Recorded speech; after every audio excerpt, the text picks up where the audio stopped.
This is a quick little video. Economy. It's an important thing in your games. I don't care what kind of game you're playing. You need to have an economy. Yeah, that's right.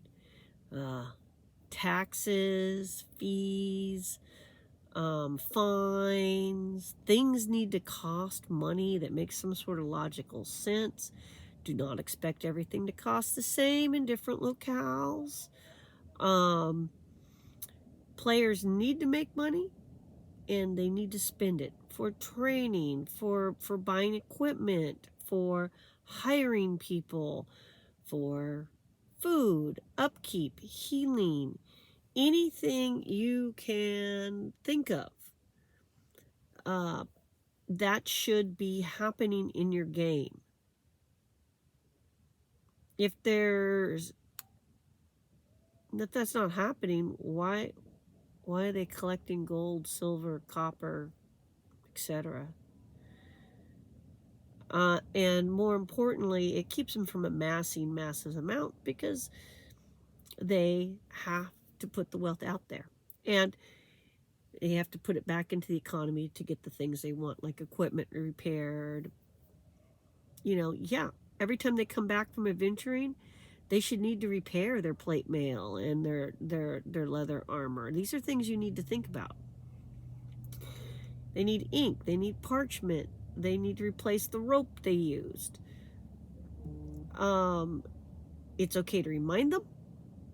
And I know shopping isn't exciting, but there's different ways you can go about doing that. You can do it with just a general, every month you're going to spend this amount of money just for your general livelihood upkeep, that kind of thing. So that is something to think about.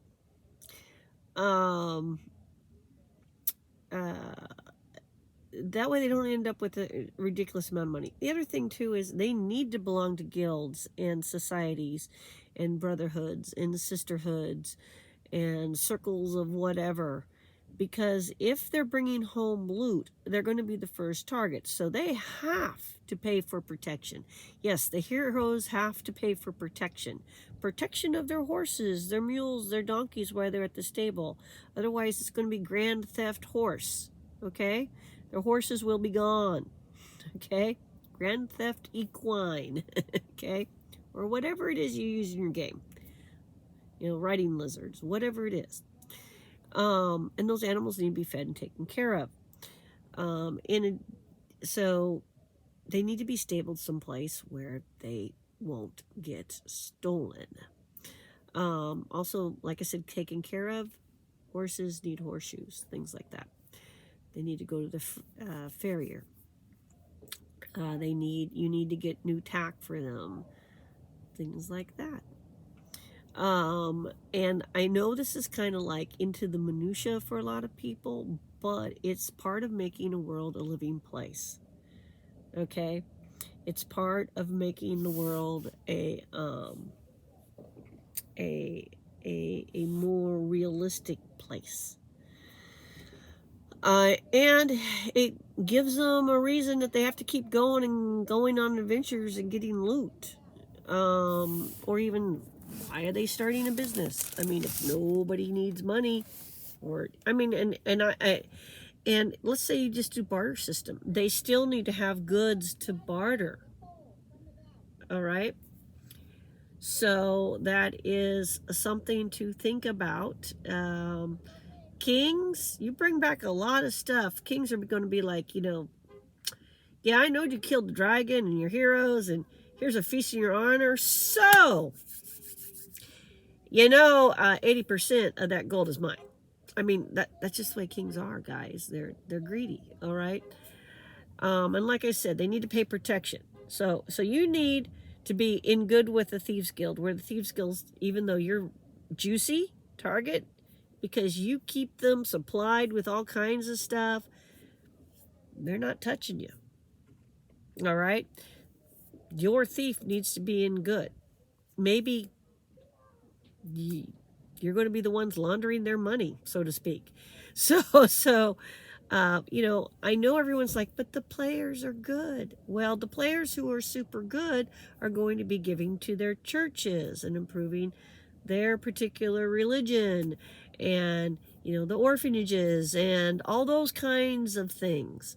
The players that are dodgy or for the party are going to be the ones paying off the Thieves Guild. If you are, you know, in some sort of class where you can belong to things like the Jeweler's Gold, the Smithy, Guild, the Smithies Guild, the Secret Order of the Blacksmiths, whatever. The Merchants Guild. You need to be able to use their facilities to lock up your stuff, because a lot of these places will have safes. I mean, you just can't leave your apartment empty for a month and not expect the place to be robbed unless you've got a deal worked out with somebody in the village, in the town, in the city, in the countryside to come check on your place to keep it secure.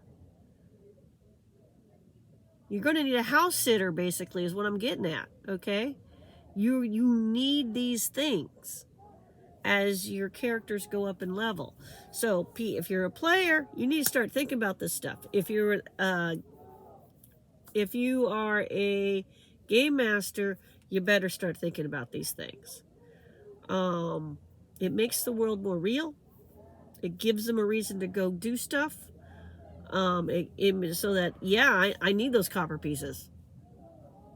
Copper pieces are important. That's how I tip. Oh yeah, and just because you pay the servant to watch your place, you better be tipping them when you come home. Oh yeah, good job. You know, or the Thieves Guild. You know, if they are watching your place and they have agreed not to, yeah, you may have paid them a nice fee, but you know, when you get there, you'll be like, oh yeah, and here's a bonus. You need to do those things, otherwise you're going to get ripped off. Straight up. If the DM isn't ripping you off, the referee isn't hosing it, you're missing. That's all I can say.